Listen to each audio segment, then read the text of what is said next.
कर्पूरगौरं करुणावतारं संसारसारं भुजगेन्द्रहारं सदा वसन्तं हृदयारविन्दे भवं भवानी सहितं नमामि। मन्दारमाला कलितालकाये कपालमालं गीतसुन्दराय दिव्याम्बराय च दिगम्बराय नमः शिवाय च नमः शिवाय।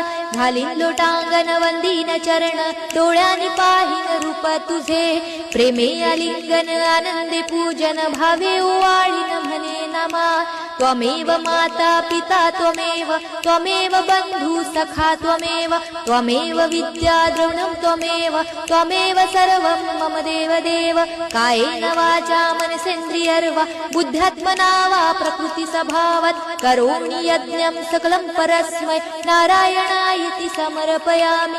अच्युतं केशवं राम नारायणं कृष्णदामोदरं वासुदेवं हरे श्रीधरं माधवं गोपिका वल्लभं जानकी नायकं रामचन्द्रं भजे।